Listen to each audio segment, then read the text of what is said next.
West Bengal junior doctors front যে নাগরিক আন্দোলন, এর মধ্য দিয়ে যে সাহসের সঞ্চার এবং সত্যকে সত্য বলার যে শক্তি, অন্যায়কে অন্যায় বলার যে শক্তি, এই শক্তি আজ পশ্চিমবাংলার বুকে যেটুকু স্থাপিত করতে পেরেছে, যেটুকু সঞ্চারিত হয়েছে, আমি মনে করি এই সঞ্চার আমাদের মনের মধ্যে, আমাদের বিবেকের জায়গায় যদি সুস্থ স্বাভাবিক মনুষ্যত্বের জায়গা থেকে আমরা এগিয়ে যেতে পারি, তাহলেই হয়তো যে সুন্দর সমাজ, সুন্দর স্বাস্থ্য ব্যবস্থা আমরা গড়ে তুলতে পারব। আমি অনুরোধ করব সংক্ষিপ্ত বক্তব্য রাখার জন্য অভয় আমাকে।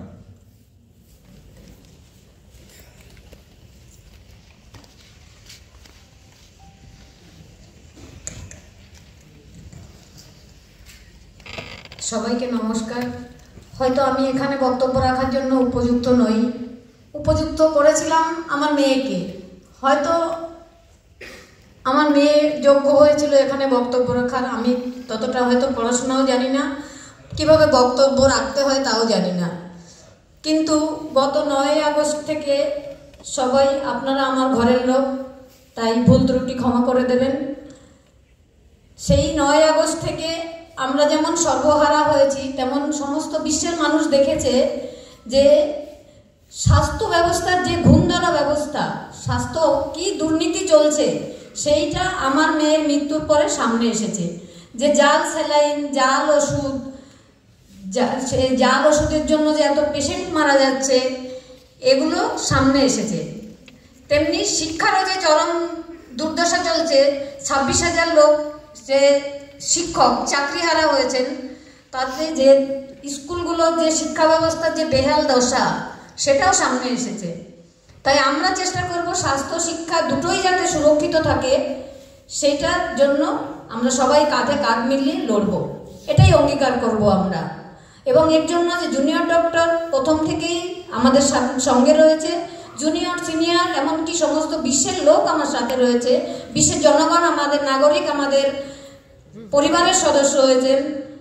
তার জন্য আমি বলবো সবাইকে কাঁধ মিলিয়ে একটা সুন্দর সমাজ গড়ার জন্য আমরা অঙ্গীকারবদ্ধ হব। এবার আমি ফিরে যাব সেই 9 তারিখ। মানুষ কতটা অমানবিক সেদিন ছিল, মানুষ বলবো, ডক্টর বলুন, পুলিশ বলুন, সেদিন সবাই যেন মানবতা হঠাৎ করে হারিয়ে ফেলেছিল। একটা ফোন কল আমাদের বাড়িতে গেছিল। 8 তারিখ আমার মেয়ে হসপিটালের উদ্দেশ্যে এসেছিল, সেদিনও নাইট ডিউটি ছিল। রাতেও 11:15 সুন্দর কথা বললো মেয়েটা আমার সঙ্গে, সকালে ও আর নেই। আমরা সেটা জানতে পারলাম 10:53 হসপিটাল থেকে একটা ফোন গেল আমাদের কাছে, সেটা আমরা আমাদের সর্বস্ব হারিয়ে গেল।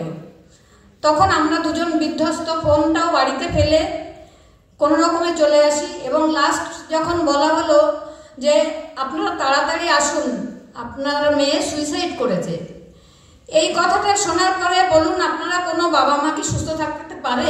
একটা মাত্র মেয়ে, সে হসপিটালে কর্মরত ছিল, সেখানে সে আর নেই। এটা শোনার পরেও আমরা হসপিটালে আসার পরে আমাদের 3.5 ঘন্টা ওই সেমিনার হলটার সামনে যেতে দেওয়া হয়নি। আমাদের বসিয়ে রাখা হয়েছিল চেস্ট মেডিসিন ডিপার্টমেন্টে। সেখানে এইচওডির সঙ্গে একবার আমাদের কথা হয়েছিল, ভিপিকে আমরা চিনতাম না, তবে ওনাদের নামের আগে আমি আর কোনোদিন ডাক্তার কথাটা উচ্চারণ করব না, আমাকে ক্ষমা করবেন। কারণ ওনারা সেদিন এতটাই অমানবিক ছিলেন। ডক্টর নয়, উনি অরুণাভ দত্ত চৌধুরী এইচওডি ছিলেন। ওনার সামনে যখন আমরা যাই, তখন উনি আমাদের বললেন আপনার মেয়ে পড়াশোনায় খুব ভালো, খুব মেধাবী এবং খুব ভালো কাজ করত, পেশেন্টদের খুব দেখাশোনা করত। আমি ওনাকে একটাই কথা বলেছিলাম, আমি আমার মেয়ের সার্টিফিকেট আপনার কাছে চাইতে আসিনি, ওর সঙ্গে কি ঘটেছে সেটা বলুন। উনি মাথা নিচু করেছিলেন, কিচ্ছু আমাকে উত্তর দেননি। তারপরে এমনকি উনি বললেন যে আপনার মেয়ে আমার মেয়ের মতো। সেখানে একজন বাবা হিসাবে অন্তত একটা সর্বহারা বাবা মাকে অন্তত উনি সেমিনার হলটায় নিয়ে গিয়ে আমার মেয়ের রক্তাক্ত মুখটা একটু দেখতে দিতেন, কিন্তু দেননি। সেটুকু মানবিকও উনি ছিলেন না সেদিন। আর তফাদার সাহেব তিনি তো কোনোদিন আমাদের সঙ্গে আজ পর্যন্ত কথা বলেননি। আমার মেয়ের মৃত্যুর জন্য সম্পূর্ণভাবে ওনাকে আমি দায়ী করবো এই আরজি করের বুকে দাঁড়িয়ে। কারণ উনি জজ সাহেবের শিয়ালদা কোর্টের ওখানে জজ সাহেবের সামনে বলেছেন বিকালে 4টে থেকে, আমি আমার মেয়ের নাম অভয়া বলছি না, আমার মেয়েকে নাকি 8টা অবধি খুঁজে পাওয়া যাচ্ছিল না। উনি কি করে জানলেন যে আমার মেয়ে হসপিটালে ছিল না? আমার মেয়ে 2টো অবধি আউটডোর পেশেন্ট দেখে, সেই আউটডোর থেকে যত পেশেন্ট ভর্তি হয়েছিল তাদের দেখে বিকেল 4-5টার সময় এসে যখন খাচ্ছিল, খেতে খেতে আমাকে ফোন করেছিল। সেই ফোন কল রেকর্ডও আমার কাছে আছে। এবং 8টার সময় তখন যে সে হসপিটালে ছিল, 8টার সময় আমাকে ফোন করেছিল। সেদিন মেয়ে আমাকে 8 বার ফোন করেছিল, সেই ফোন কল রেকর্ডও আমার কাছে আছে। তাহলে উনি কি করে জানলেন যে আমার মেয়ে হসপিটালে ছিল না? তাহলে কি উনি আদালতের সামনে দাঁড়িয়ে মিথ্যে কথা বলেছেন? এবং ওনাকে আমি আরও একটা কারণে দায়ী করব।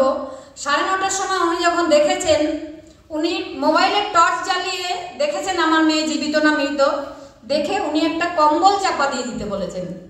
আপনারা বলুন, এটা একটা কি কোনো তদন্ত তথ্য প্রমাণ লোপাটের আওতায় পড়ে না? একটা এরকম যেখানে দেখছি যে কোনো নেই প্রত্যক্ষদর্শী, সেখানে একটা ডেড বডিকে আমি কি করে কম্বল চাপা দিতে বলি? এটা তো আমাদের সাধারণ আইডিয়াও হয়। আর উনি একটা ডাক্তার হয়েও কি জানতেন না এটা? এটা আমার ওনার কাছে কোশ্চেন রইল এই আরজি করের বুকে দাঁড়িয়েই। তারপরেও সেখানে যে পুলিশ যারা ছিল তারাও এতটা নির্মম ছিল যে আমরা সর্বহারা 2জন বাবা মা কখনো মনে করেনি। তারা তাদের কি কাজ করছিল, তদন্ত খোঁজ করছিল না তদন্ত লোপাট করছিল, আমাদের কাছে এখনো সেটা অজানা। কারণ সিবিআই এখনো প্রকাশ্যে আনেনি যে তারা কোনো তদন্ত করছিল কি না, এটা আমরা এখনো জানতে পারিনি, এখনো আমাদের অজানা। তারপরে যখন আমি চিৎকার করেছিলাম যে আমার মেয়েকে যারা খুন করেছে তাদের এখানে আমি পোস্টমর্টম করাবো না, তখনও কিন্তু তার ডিপার্টমেন্টের কাউকে আমি সঙ্গে পাইনি। তার যে কলিগ ছিল কাউকে আমি একটু আমার সঙ্গে পাইনি যে আমাদের সঙ্গে সহযোগিতা করবে সেদিন। তাহলে কি তারা যারা আরজি করে সিনিয়র ডক্টর ছিল, কেউ কি একজন জানতো না যে কিভাবে একজন অপরাধীকে ধরতে হবে, কিভাবে তথ্য প্রমাণ রাখলে, কিভাবে পিএম করলে যে দোষীরা ধরা পড়বে? কেউ কি জানতেন না সিনিয়র ডক্টররা? না কি তারা কি সেদিনকে তাহলে আমি বলবো যে আমাদের মুখ্যমন্ত্রীর হয়ে কাজ করছিলেন সেখানে?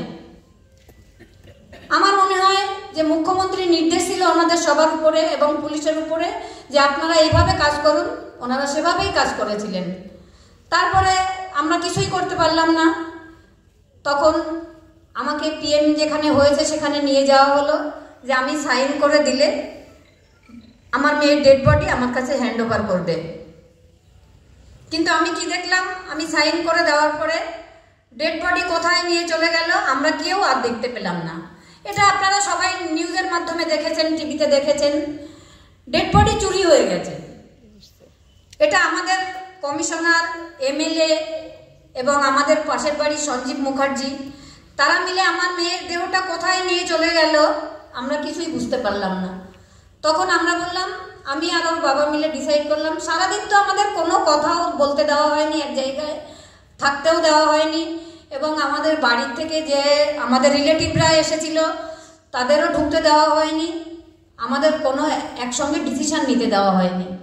তাও আমরা তখন আমি ওর বাবাকে বললাম টালা থানায় চলো, টালা থানায় গিয়ে আমরা সেকেন্ড যাতে পিএম হয় আর আমরা যেন ডেড বডিটা আজকে রেখে দিতে পারি এটা পুলিশের কাছে বলবো। তখন আমরা টালা থানায় যাই। টালা থানায় গিয়ে পুলিশ আমাদের গাড়িটা এমনভাবে ঘিরে ধরলো এবং আমাদের গাড়িতে আটকে রাখলো, আমরা গাড়ি থেকে নেমে পুলিশকে কিছু বলতেই পারলাম না। পুলিশ একটা আমাদের গাড়িতেই উঠে এসে, কেন আপনাদের তো সব কিছু হয়ে গেছে, কেন আপনারা এখন এরকম বলছেন? আমি বলছি হয়ে গেছে, কিন্তু আরেকবার আমরা করতে চাই, আমার মেয়ের দেহ আজকে আমরা পোড়াবো না, সেই জন্যই আমরা এটা বলছি। কিন্তু পুলিশ আমাদের কোনো কথা শোনে না। প্রথমে সেখানে অল্প পুলিশ ছিল, পরে অনেক পুলিশ হয়ে যায়, আর আমাদের বাড়ির থেকেও ফোন আসতে থাকে। সঞ্জীব মুখার্জিও ওখানে চলে আসে, এসে পুলিশের সঙ্গে সহমত পোষণ করে যে আর কিছু দরকার নেই, তোমরা বাড়ি ফিরে চলো, ডেড বডি বাড়ি চলে গেছে। তখন আমাদের বাড়ির থেকেই ফোন আসতে, বাড়ির পাশের একটা মেয়ে ফোন করে আমাকে বৌদি তোমরা কোথায় আছো, তোমরা যদি বাড়িতে না আসো তো ওকে শ্মশানে নিয়ে চলে যাবে। এই কথাটা শোনার পরে আমি সত্যিই আর ওখানে থাকতে পারিনি, আমি তড়িঘড়ি বাড়িতেই চলে গেছি। বাড়িতে গিয়ে আমার বাড়ির 2 কিলোমিটার এদিকে 2 কিলোমিটার ওদিকে 4 কিলোমিটার ধরে পুলিশ এমনভাবে ঘিরেছিল যাতে আমাদের কোনো রিলেটিভ আমাদের বাড়িতে ঢুকতে পারেনি। আমাদের মেয়েটা সত্যি আমাদের কাছে সুনাম, আমাদের পুরো ফ্যামিলির কাছে গর্ব ছিল, কারণ আমার ওর বাবার দিক থেকে কেউ আগে কোনো ডাক্তার নেই বা পরেও কোনো ডাক্তার নেই। সেখান থেকে আমাদের সবার গর্বের জায়গা ছিল আমাদের মেয়ে। সেখান থেকে অনেকেই আমাদের বাড়িতে ছুটে এসেছিল, কিন্তু কাউকেই পুলিশ বাড়িতে আমাদের ঢুকতে দেয়নি, এতটাই অমানবিক ছিল। এবং যখনই আমরা বাড়িতে ঢুকলাম, আমাদের বাড়ির চাবি আমাদের গাড়িতে রাখা ছিল, বাড়িটা যেই খোলা হলো, আমি বললাম ওকে উপরে নিয়ে আসো। সামনে দরজাটার সামনে যেই ওকে রাখা হলো, তখনই আমাদের লোকাল এমএলএ, কমিশনার এবং আমাদের পাশের বাড়ির সঞ্জীব মুখার্জি ডিসি নর্থকে ডেকে নিয়ে গেলেন, একটা টাকার বান্ডিল অফার করলেন ওর বাবাকে।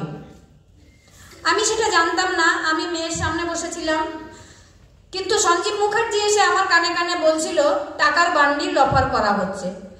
তখন আমি খুব রেগে এবং কান্নায় ভেঙে পড়লাম যে টাকা দিচ্ছে কেন, কত টাকা দেবে, তার থেকে আমি ডবল টাকা দিয়ে দেবো, আমার মেয়েটাকে কি ফিরিয়ে দিতে পারবে?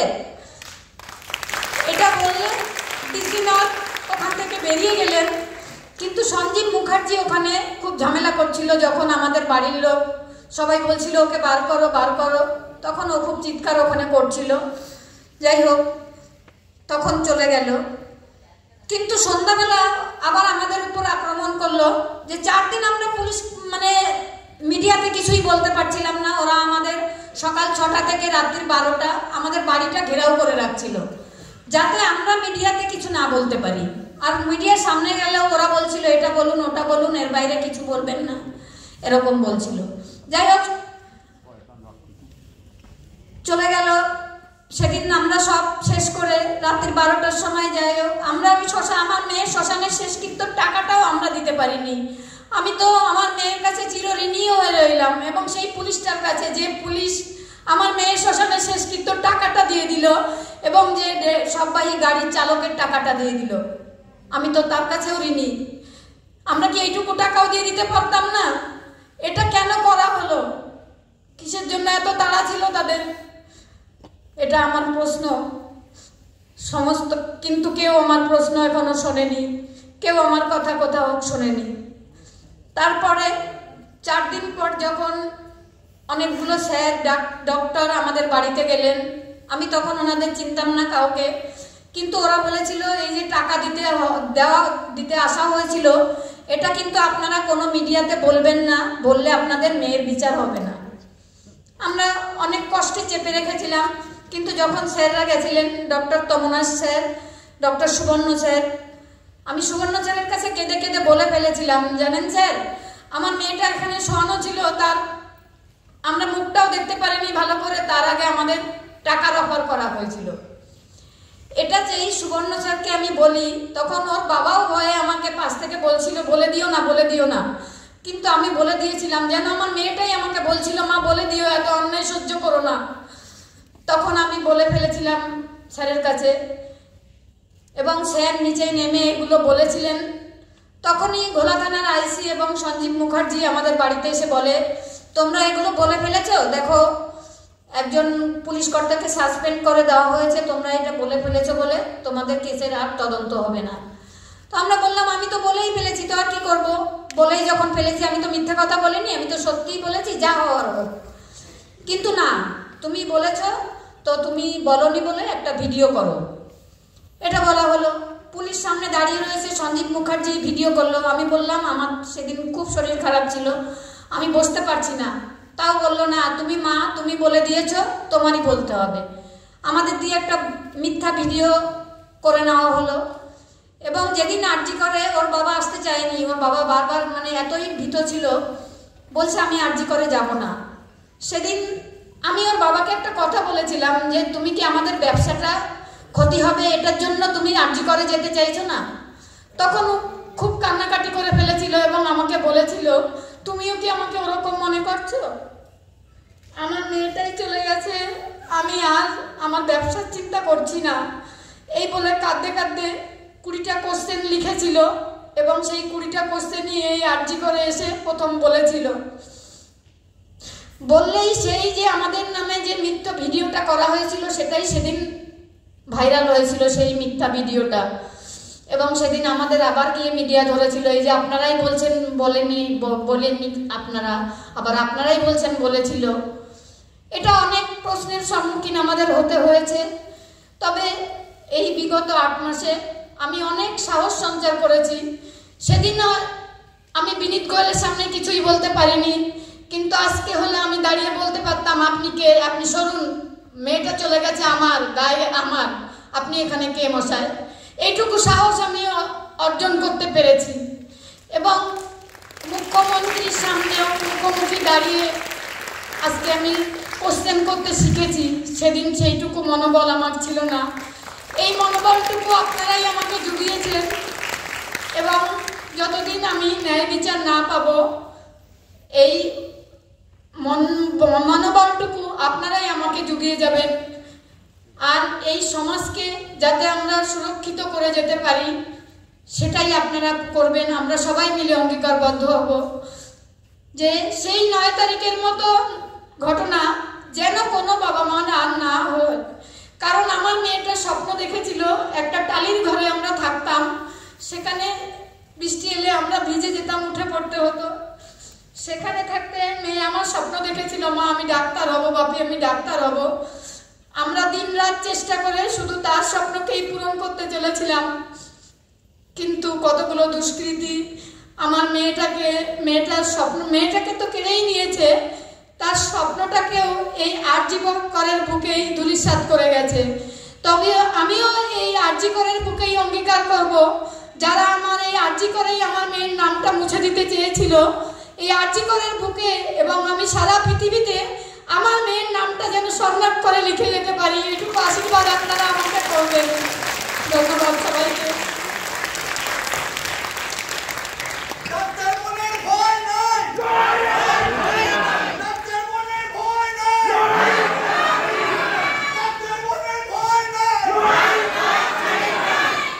আপনারা শুনলেন রাজ্যের আস্ফালন, রাষ্ট্রের আস্ফালন, বর্তমান যে সিস্টেমের মধ্যে আমরা বসবাস করছি, আপনারা বসবাস করছেন, আপনার বাবা মা বসবাস করছে, আপনার ভাই বোন বসবাস করছে, আপনার প্রিয়জন বসবাস করছে, তার চারপাশটা ঠিক কতটা, তার একটা রূপ হয়তো আপনারা দেখতে পেলেন। আমরা আরজি কর মেডিকেল কলেজের যারা ছাত্র, তারা আজকে যখন এই জায়গাগুলো যখন সামনে আসে, আমরা দেখতাম একটা ক্যাম্পাস, একটা মেডিকেল কলেজ কখনোই এইরকম জায়গার উত্তাঞ্চল হতে পারে না। কিন্তু আরজি কর মেডিকেল কলেজে এমন একটা মেডিকেল কলেজ, শুধু আরজি কর মেডিকেল কলেজ কেন, আরজি কর মেডিকেল কলেজের বাইরে আপনি যে কোনো মেডিকেল কলেজে যান, সেই মেডিকেল কলেজগুলোর হোস্টেলের পরিবেশ কতটা ভয়ঙ্কর, তাদের কলেজের যে শিক্ষা ব্যবস্থা, কলেজের যে শিক্ষার কাঠামো, সেই কাঠামোর রূপ কীরকম, তারই একটা নিদর্শন আরজি কর আন্দোলনের সামনে থেকে আপনারা প্রত্যক্ষ করেছেন, পরোক্ষ করেছেন। আমার পরবর্তী বক্তা সমাজকর্মী বলান গঙ্গোপাধ্যায়।